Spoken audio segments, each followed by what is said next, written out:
तो भाई अब ऐसे में एहतेशामुल हक साहब, निजता इसके आप सिर्फ एक पहलू को देख रहे हैं, लेकिन और भी तो कई पहलू है ना, डिजिटल अरेस्ट, साइबर फ्रॉड, ये कई जिस तरह से मामले बढ़ रहे हैं उनको भी तो कर्टेल करने के लिए कुछ तो करना ही होगा। देखिए पूजा जी, सबसे पहले ये जो जासूसी का ऐप है, इसको इसको कहा जाए कि ये जासूसी संचारित साथी ऐप नहीं, इसको सरकार साथी ऐप कहा जाए तो कम होगा।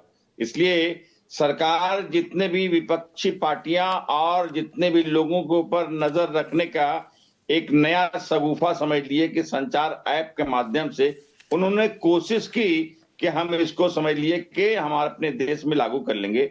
लेकिन यहाँ हमारे जितने भी अपोजिशन के लीडर समझ लिए बहुत ही सक्रिय हैं। इन्होंने इस जबरदस्त तरीके से कल जो मुद्दा उठाया संसद भवन में, तो जाकर करके लास्ट में दूरसंचार मंत्री हमारे जो है उन्होंने वो फिर विड्रॉ किया, वो बैकअप किया कि मतलब हम अगर भाई चाहे तो 50 आप रख लाख सकते हैं। अगस्त 2025 से, हालांकि जनवरी से ये ऐप अवेलेबल है, अगस्त 2025 से तक जो है ये ऐप 50 लाख से ज्यादा लोग डाउनलोड कर चुके हैं।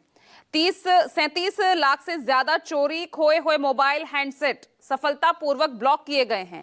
22,76,000 से ज्यादा डिवाइसेस को खोजा गया है। तो फायदे भी तो है ना, लोगों ने इंटरेस्ट दिखाया है तो सरकार ने ये कदम उठाया।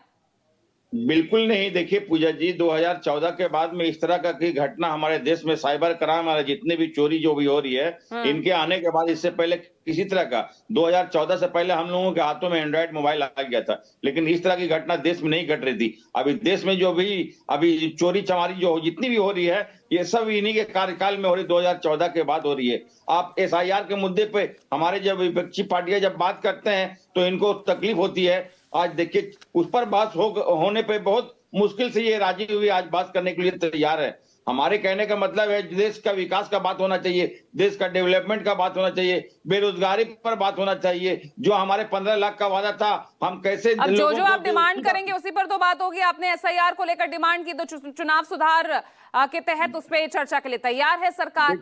आपने अब बात की है संचार इस ऐप को लेकर, तो उसको लेकर भी देखिए यहाँ पर भाई पांव तो खींचती हुई सरकार नजर ही आई है ना। इसको स्वैच्छिक ऑप्शनल इसको बता दिया सरकार ने, और क्या चाहते हैं आप?